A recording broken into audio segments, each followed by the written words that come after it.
Hello and welcome to the Global Perspectives Show. I'm John Bercia, Director of the Global Perspectives Office at the University of Central Florida.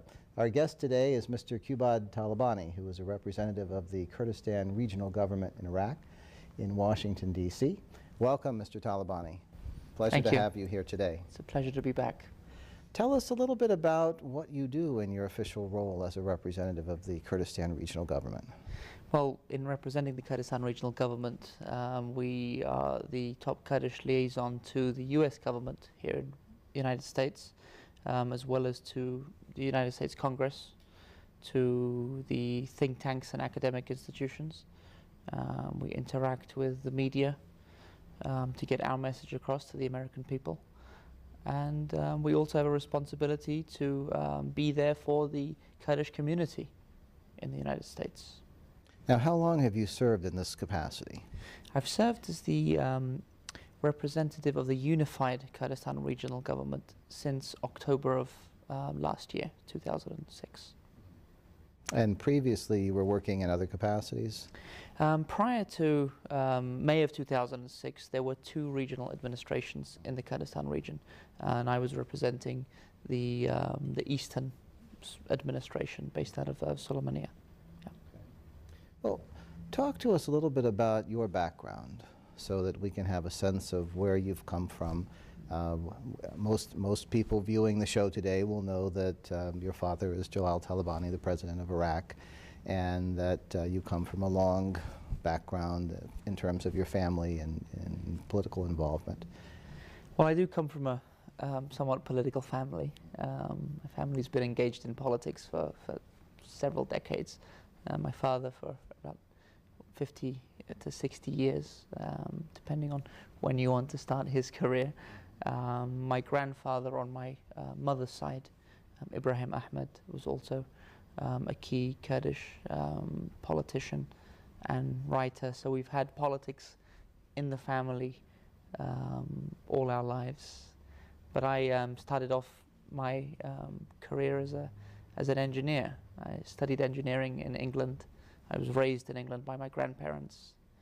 My parents were starting a revolution in Iraq, in the Kurdistan region. So my brother and I were raised in England. I studied engineering. I had dreams of becoming an automotive engineer and a car designer, and somehow naturally transitioned back into politics, and I don't regret that decision. So did you ever work in the engineering area, or you went directly into politics? No, I graduated from university, and I was looking out in the real world trying to find a job, and I was interviewing with some automotive manufacturers, and was quite far ahead in one interview process. But then an opportunity came for me to work with the then representative of the Kurdish side in the United States, Dr. Barham Saleh, who is now Iraq's Deputy Prime Minister. And I thought, well, you know, why don't I try it? I came and interned with him for a few months, and it bit me. The bug bit me. And you're still with it. Talk to us a little bit about the concept of Kurdistan within Iraq. You often hear reports, read reports about this being the only piece of Iraq that works well. Why do people say that, and what is there about Kurdistan that some people who are watching this today may not know? Well, we call it the other Iraq. The Iraq that we see, unfortunately, in the newspapers and on TV is one of violence, is one of insecurity, it's one of political ramblings, and one of inefficiency. But what we don't see too much of in the press is what's going on in the Kurdistan region. Now, the Kurdistan region of Iraq encompasses the three northern governorates of Sulaymaniyah, Duhok, Erbil, and also parts of the Kirkuk governorate as well. It has been semi-autonomous or relatively independent since the first Gulf War, when after Saddam crushed the Kurdish uprising, forced the international community, the US in particular, to set up a safe haven. The no-fly zones were established, and that allowed for the Kurds to move back into the towns and villages once Saddam had evacuated them. We were able then to set up our governing institutions in the early and mid-90s. We had a very rocky period throughout the mid-90s where the two main Kurdish factions actually fought each other, were immature. They didn't have the political maturity to deal with the land that they have just received after fighting for it for so long. But over time, we had our own national reconciliation process, and the parties came together with the assistance of the United States, the United Kingdom, and Turkey, and we forged what was then referred to as the Washington Accord in 1998. And from then, we began implementing this peace accord, and this results to the success story we have today, which is a thriving civil society in the heart of the Islamic Middle East, where tolerance is the norm, where you have a wide range of ideologies and beliefs implemented. You can be religious and conservative, you can be secular and very liberal, and this is accepted, and people are by and large allowed to live the life they wish to choose. Our governing institutions are improving all the time. We have put in place a robust good governance program where we're training our civil servants, our mid-level and senior level managers in the government. We are now no longer isolated from the international community. We have made contact with academic institutions, with governments, with governance institutions around the world to help us build up the caliber of our civil servants, which is why we have what it appears to be, and we're proud to say, an effective government, effective by our standards, by the region's standards. While we are not a democracy, we are democratizing. This is, I think, an important distinction to make. We're proud of the reforms that we have put in place. We're proud of the freedom of speech that exists in our region and the freedom of assembly that exists in our region. So those would be pluses. What about on the negative side? Where are the areas where you think you could improve and have the opportunity to? I think we always need to build on our governance. We need to root out corruption. We need to have a much more balanced equality between men and women. We need to root out some barbaric and prehistoric customs such as honor killings. This does happen in very rural parts of the Kurdistan region, where a female member of the family is killed for committing an act that brings dishonor upon that family. I'm proud to say that the Prime Minister of the Kurdistan region has made this one of his top priorities, and we have put in place tough laws that will punish anyone that is committed of these crimes and convicted of these crimes. And these are the kinds of reforms that we're putting in place to bring ourselves up to a standard that's acceptable today internationally.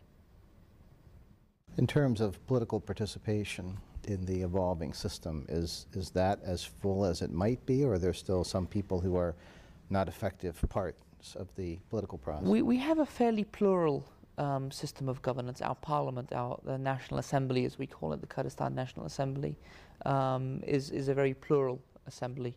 You have representatives of the two main Kurdish parties, the Kurdistan Democratic Party and the Patriotic Union of Kurdistan. You have smaller Kurdish political parties, such as the Kurdistan Socialist parties, such as the Communist Party and the Toilers Party of Kurdistan. You also have Islamic leaning parties. You have the Islamic Union of Kurdistan, strongly represented in the assembly. And we also have seats that have been given to representatives of the Christian community of Kurdistan, as well as the Turkmen and Yazidi communities.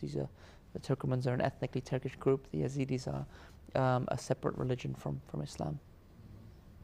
Talk to us about the economic developments that have taken place in Kurdistan. This seems to be the story that resonates well everywhere. We're proud of the development that's taking place in Kurdistan. You're seeing today, you can't count the number of cranes that you see in the buildings that are going up, and the malls that are being built for our citizens, and the recreational facilities, whether it's bowling or whether it's swimming pools. There's a huge boom in construction, primarily led by the private sector. We've invested heavily in putting in place the right regulations, the right economic policies that has been attractive to the private sector. We are now trying to reach out to the international community to try to get as much foreign investment into Kurdistan. We have recently passed a very liberal investment law. It's a very investor-friendly investment law. It allows for the full ownership of property by the foreign company or the domestic company, as well as the full repatriation of profits, which is quite unique in that part of the world. These laws have been enacted purely with the investor in mind, because we know that in order to take our level of development to the next stage, we need a more vibrant and active private sector, and this is one of those things that we as the government are not managing. We're not micromanaging this process, but we're ensuring that activities fall within the regulations that we assign. I've talked to visitors to Kurdistan who have also been to China, and they say of all the places on the planet, these two, in terms of how busy everyone seems to be, are very similar. Kurdistan, of course, being much smaller, but that same type of activity. You mentioned all the cranes. Where is a lot of the international interest coming from? Is it mostly from the West, or is it largely from the East, or a combination of the two? Well, it's actually surprisingly, or not, coming from the region. For example, our Board of Investment has approved a $5 billion worth of investment projects from last year through to this year. And I could say that 75 to 80% of that is from Turkey. When you read about the tensions between Kurds and Turks on the political level, you rarely read about the economic successes that have been reached between Turkey and the Kurdistan region. And many critical infrastructure projects that are built in Turkey, in the Kurdistan region today, whether it's the airport, whether it's gas and oil installations, whether it's roads, bridges, is Turkish money and Turkish companies. And we've seen the benefits of a fruitful economic relationship between the two sides. And we're hoping that this economic relationship can actually lead to better political relationships and build some of the political bridges that may have been burnt. But while we've invested a lot in economic development, we are really trying to focus on our own human development. And we're putting in place very robust policies to educate and professionalize our civil servant workforce, because without that, you need the balance. For those who may not know the details of the situation, could you talk a little bit about the Kurds in Turkey who have a difference with the government of Turkey and the Kurds in Kurdistan of Iraq, and how your relations are between Kurdistan and the Kurds in Turkey? Well, the Kurds are spread over several countries: Iraq, Iran, Turkey, Syria. We have about 50,000 Kurds in Armenia. We also have some Kurds in the former areas of the former Soviet Republic.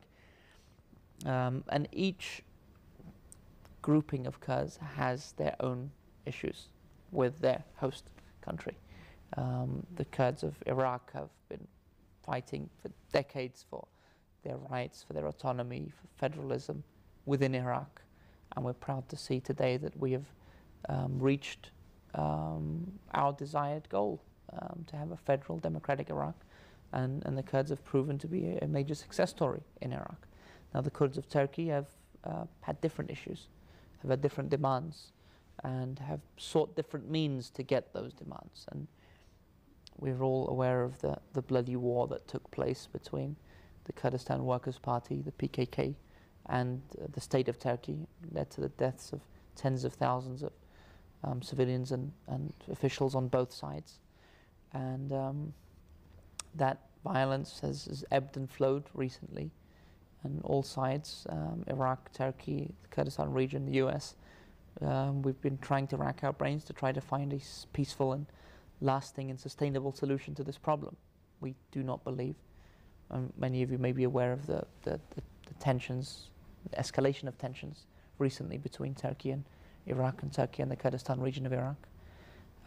But we strongly believe that this issue can only be resolved peacefully. If we want a sustainable solution to this problem, we have to have a peaceful solution to this problem. Violence has not worked. Turkey's 30-year war against the PKK could not eradicate the PKK. It only fueled further nationalist sentiments. And we need to be trying to calm nationalist sentiments today and come up with mechanisms that will ensure lasting peace for the two nations. If you were to talk about some possibilities in the political realm, what are the types of things that you think should at least be on the table? Things that the Kurds could consider, things that Iraq could consider, things that Turkey could consider?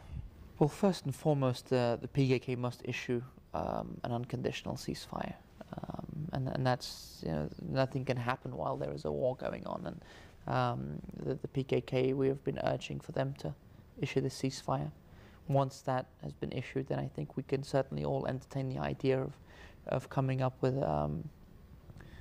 a sustainable solution that could involve a partial amnesty to those members of the PKK that may not have been involved in acts of terrorism or acts of violence against the state of Turkey.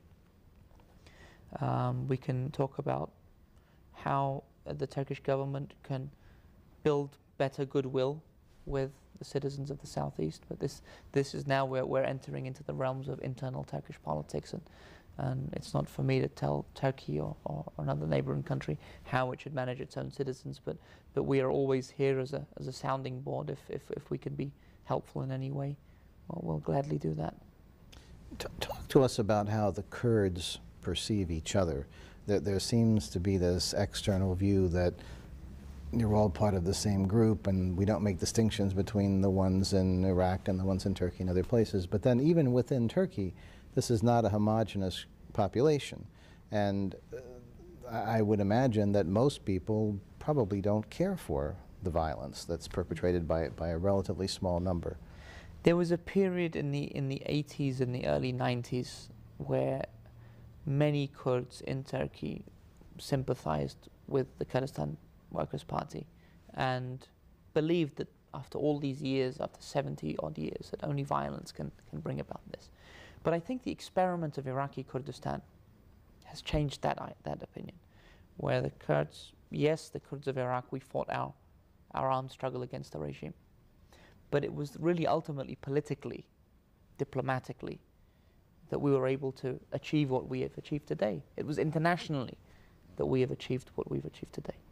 In agreements with the United States, with the United Kingdom, with Turkey, with Iraq, constitutionally, institutionalizing our rights. And that's resonated very well with the Kurds of Turkey. And we've seen very recently a very surprising statistic in Turkey. In the recent parliamentary elections in Turkey, more Kurds voted for the ruling AK Party, the Justice and Development Party, than they did vote for the Kurdish parties that ran in those elections. And that's an indication of a shift, of a paradigm shift for the Kurds of Turkey, that are realizing that through dialogue, through politics, through peace, that you can reach your objectives. And the more democratic Turkey becomes, the more likely that you can achieve those or attain those objectives peacefully. The closer Turkey gets to Europe, the more likely it is for those freedoms to open up for all citizens of Turkey. And Turkey has taken great strides to that effect. But this issue of the PKK and the difference of opinions on how to address this issue needs to be resolved. Other than the PKK, what are some of the challenges facing Kurdistan, specifically in Iraq? Well, obviously Kurdistan, the Iraqi Kurdistan is landlocked. We have Turkey as one neighbor, we have Iran as another neighbor, we have Syria as another neighbor. So we do have a geopolitical issue to try to finesse and manage, and it's been difficult. We've had ups and downs with our neighbors over the years. We also have on an Iraqi level, we have the interaction between the Kurdistan region, the regional government, and the federal government in Baghdad, and ensuring that we abide by Iraq's constitution, ensuring that disputed territories where Kurds had been previously evicted from their homes because of their Kurdish identity, that this injustice is rectified, and we have articles in Iraq's constitution that lay down the framework for reversing these injustices and reversing this genocide that took place against the Kurdish people. And these are ongoing challenges, intertwining Kurdistan within Iraq's national reconciliation process remains to be a challenge. We have the hydrocarbons law, the oil law for the country, which is yet to be finalized. And the Kurds are playing a critical role in this. And the oil law for Iraq will be critical for the Kurdistan region. So we want to ensure that we have the oil law that's right, that's just, that's acceptable to our leaders and to our people, that ensures it stays within the spirit of Iraq's constitution, which grants a lot of powers to the regions to develop their own natural resources and to enter into contractual agreements with domestic and international companies. And we've seen the benefits of that recently with several US and international companies signing oil production sharing agreements with the Kurdistan region. These have fallen in line with Iraq's constitution, but it's caused some controversy here in Washington and also back in Baghdad.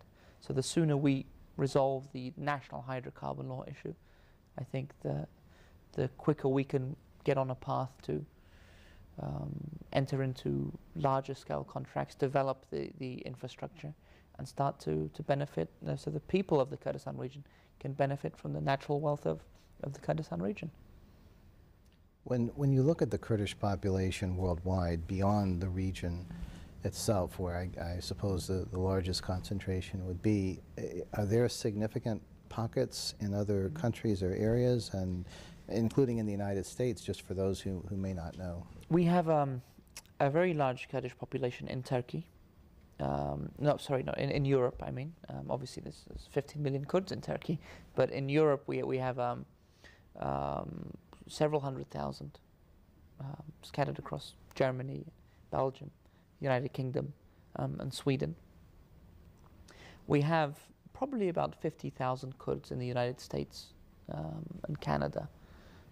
Not that great a number, and they're spread across this great continent. But keeping in touch with them and ensuring that they're good citizens of the countries that they're living in, that they're contributing to in a productive way to those countries is partly our responsibility, especially here in the United States. And it's and this has also been helpful for us in terms of getting people that have been educated in a specific field or have gained an expertise in a specific field to come back to Kurdistan after having lived abroad for 10, 15 or 20 years, are going back to Kurdistan with what they've learnt and are applying their trade politically, economically or academically in the Kurdistan region. And we're benefiting from this diaspora now, and we're hoping to be able to strike a better partnership with the diaspora to serve our mutual needs. You were there as a visitor very, very recently. What was your impression of how things were going? Were you more optimistic, less optimistic than you were a year ago and a year before that? You know, every time I go to Kurdistan, I always get more optimistic because I see new developments. I meet with people that I haven't met with before, and whether it's student groups or whether it's business associations or whether it's religious associations, and you just get a sense that there is a real drive to move forward, a real drive to leave the tragedy of our past behind us, bearing in mind that it was only 20 years ago that genocide was carried out against our people, where chemical and biological weapons were dropped on our people, where our villages were flattened and our wells were sealed up. There isn't a family member in Kurdistan. There isn't a family in Kurdistan that hasn't lost a family member. And to see that the way that we have been able to not forget the genocide, because we'll never forget the genocide. It's always going to be ingrained into our society, and it must be. But how to use the strength from surviving that genocide to forge ahead and build what we have built, to be proud of what we have built with the support of the United States. And I hope, I really wish more Americans could see the success story, and I really wish that more American officials would take some credit for this success story, to be proud of this success story. We do see this partly as an American success story. It's one of the few American success stories in the Middle East today. It's one of the few foreign policy successes of the United States in the Middle East today.